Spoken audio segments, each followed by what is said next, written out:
Hi everyone, I'm Robin. Welcome back to my channel. Today I just wanted to share my version of a project pan.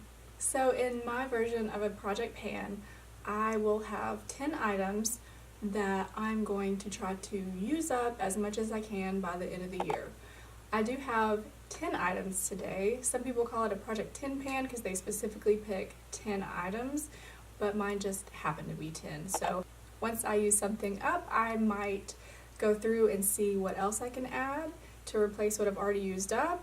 So maybe monthly or just as I use them, I will update on my project pan to show you what actually I've used up, what progress I've made on some things, that sort of thing. I'm not only limiting myself to using these items before I buy any other similar items, I am still sticking to my low buy rules, but I am going to commit to trying to use these more than maybe I would have if I wasn't doing a project pan. All of these items are pretty old. I know every single one of them I purchased before I had my oldest son, who is 4 years old, and I'm also fairly sure I purchased all of these before I ever got pregnant with him, and most likely these were all purchased probably somewhere around 2011 to 2013, I'm guessing. So I'm committed to trying to use them up. So the first two items I have for my project pan are two of the oldest items I have. I started watching YouTube beauty videos around the time when it just got started, when it was just getting big.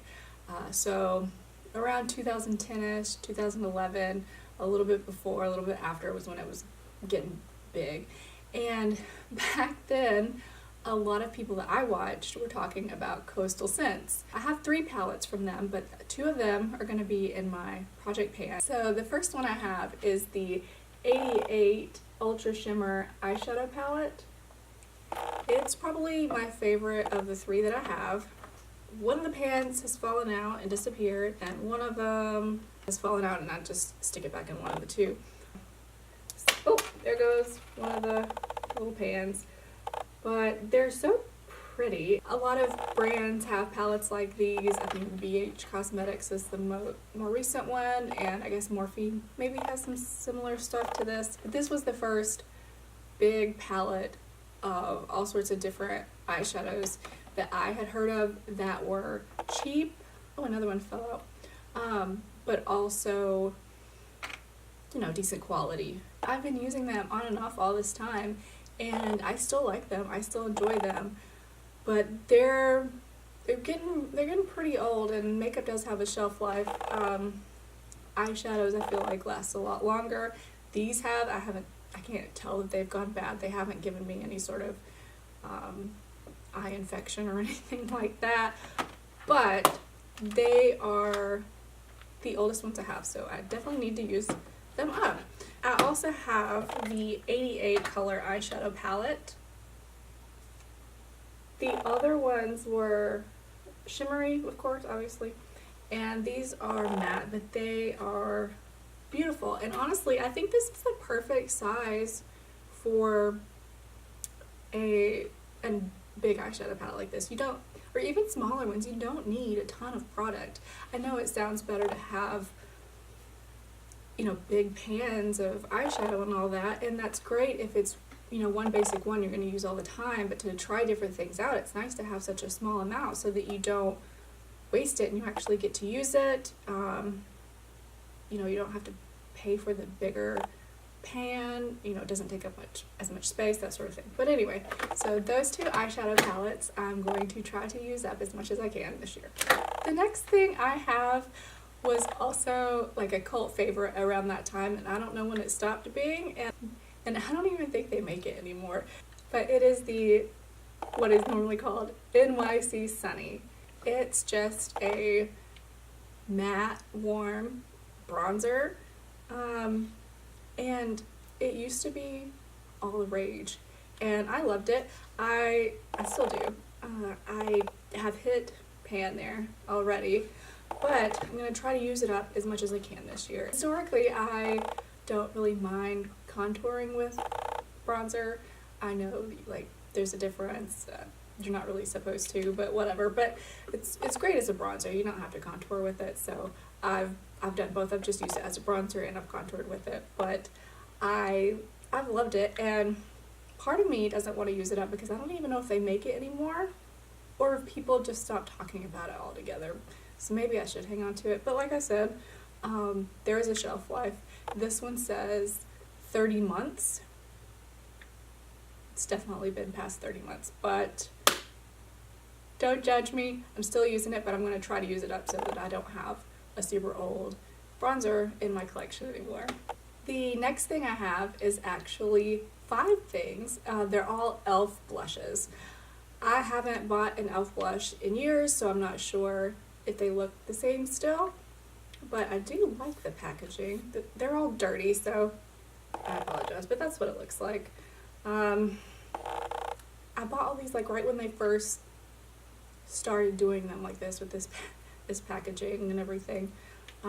And I got 5 of them because I liked them so much, and I don't remember how much they were, but they were cheap because e.l.f.'s always been inexpensive, but they used to be really cheap. It was like $1 and $3, and then they slightly started raising some of their prices, so I don't know if I got these for $3 or if they had raised their prices, but I love them. I have 5. The first one I have is Tickled Pink. You can probably see, it's almost gone. I can barely even describe what it's like anymore because I can't really, it's hard to swatch. So this one's gonna go first, but it's just a light pink, well, I guess you could say light. It's just a pink color. It looks, I think I'm wearing it today. It's a nice pink blush. The next one is Mellow Mauve. I've almost got that one done too. It's like a, slightly darker pink than the other, like it's mauve. The next one I think is the reason why I bought these. They were all over YouTube way back in the day with people saying that it was a dupe for NARS Orgasm, and I think NARS Orgasm was like 30 something bucks, maybe it still is, I don't really know, but I didn't really want to spend that if I could get a dupe in the drugstore for cheaper.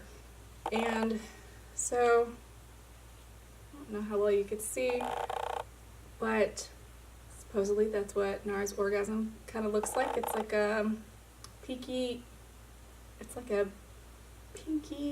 peach almost with gold shimmer flakes. The shimmer in this one doesn't really bother me.